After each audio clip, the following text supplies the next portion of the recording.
Ini kita baru keluar dari pesawat Emirates Airlines di Cape Town, Afrika Selatan. Waktu menunjukkan pukul 11.45 dengan suhu udara sekitar 16 derajat Celcius. Para penumpang baru keluar. Antrian yang sangat panjang menuju ke sana, begitu mentok di tembok, balik lagi ke sini.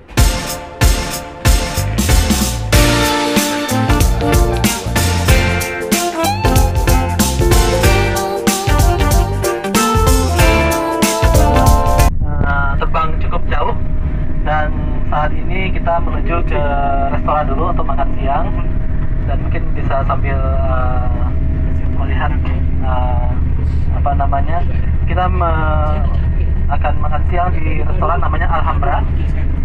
Itu berada di kompleks Islamia. Di kompleks Islamia itu ada masjidnya, Masjid Al Furqan namanya. Itu merupakan masjid, salah satu masjid yang terbesar di Cape Town.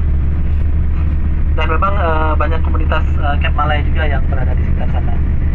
Dan itu jadwal sudah kami susun dan kita sesuaikan sesuai dengan permintaan.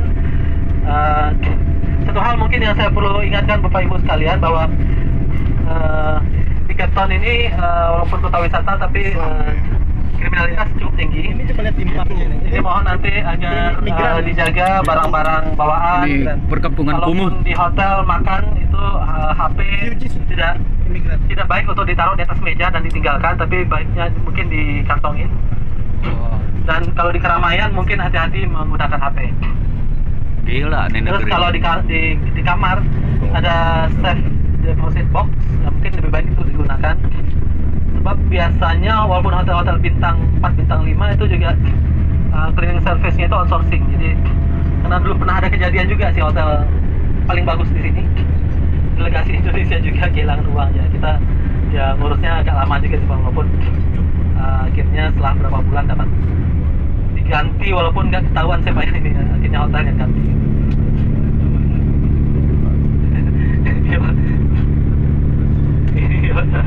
Ya, damnya itu 50 liter, jadi mungkin Bapak lihat tadi kalau sempat ada ke toilet di bandara itu wastafelnya, bahkan di masjid-masjid itu Pak, kalau kita wudhu itu kerannya itu keluarnya kayak uap air gitu Pak, udah kayak uap air. Mungkin kalau Bapak pernah mungkin ya sering ke Masjidil Haram, itu kan ada kipas angin yang ada uap air. Nah itu mungkin Pak, airnya cuma keluar tuh wudhu di sini Pak, karena sudah saking keringan di sini gitu kan. Walaupun ada hujan tapi tidak banyak menambah debit air di dam gitu, di bendungan. Itu mungkin yang bisa kami sampaikan Pak. Jadi nanti karena di sini memang pesannya pengen melihat makam Syekh Ismail dia Malela, Syekh Yusuf juga, dan juga kita ada juga Tuan Guru.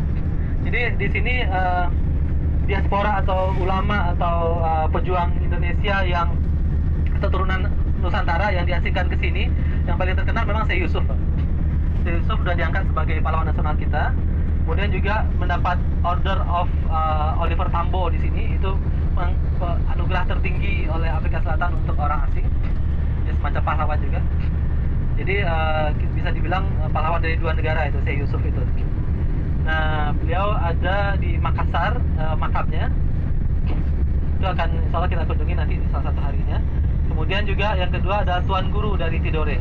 Tuan Guru ini beliau merupakan ulama yang dibuang oleh bangsawan, yang dibuang oleh Belanda ke Afrika Selatan. Kemudian pada saat rejim berubah, dikuasai oleh Inggris membolehkan untuk membangun masjid dan madrasah. Sehingga beliau tercatat sebagai pendiri masjid pertama di Afrika Selatan. Masjid awal namanya, di Bukak. Nanti kita juga akan kunjungi ke sana. Dan ada juga Al-Quran yang ditulis tangan sendiri oleh beliau. Beliau ini hafiz. Syekh Yusuf, Tuan Guru ini, Tuan Guru. Nah, nama asli beliau adalah Syekh Abdullah bin Kadi Abdul Salam. Tapi di sini karena dari Tidore orang menyebutnya Tuan Guru. Tuan Guru dari Tidore. Nah, selain itu juga ada keturunan dari Ismail dia Malela. Beliau ini juga pejuang yang diasingkan oleh Belanda. Beliau diasingkan bersama dengan bapaknya Ismail Syekh Abdul Qadir dia Kuasa dengan anaknya Ismail dia Malela. Nah, beliau ini dimakamkan di Simonstown dan juga menjadi inspirasi dari masyarakat sini untuk membebaskan diri dari apartheid. Mungkin dari Sumbawa, Pak. Kebetulan ya satu daerah mungkin dengan Pak Fahri, dan dia Kuasa itu atau bapaknya Ismail dia Malela itu punya keturunan ketujuh, salah satunya adalah Pak Din Samsudin. Iya. Dan nanti kita akan ketemu juga dengan keturunan ini namanya Ibrahim Manuel. Itu juga kita akan ke sana, Pak. Ya, di sini aneh, Pak. Di sini mungkin namanya, di sini orang harus menggunakan surname, nama belakang. Nama belakang itu biasanya dilekatkan dengan nama majikannya. Ada contoh nama majikannya Christian. Kan nama Kristen, Pak ya. Tapi karena dia Muslim, jadilah namanya bisa namanya Nazima Christian. Ada salah seorang staff kita gitu. Tapi mungkin demikian. Jadi walaupun nama belakangnya misalnya Manuel, tapi dia nama depannya mungkin Taufik ya, atau Ibrahim tadi gitu. Nah itu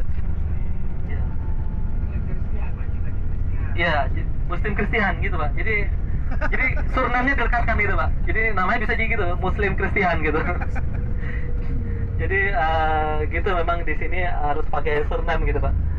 Dan ya insya Allah nanti kita akan ketemu dan banyak diskusi lagi.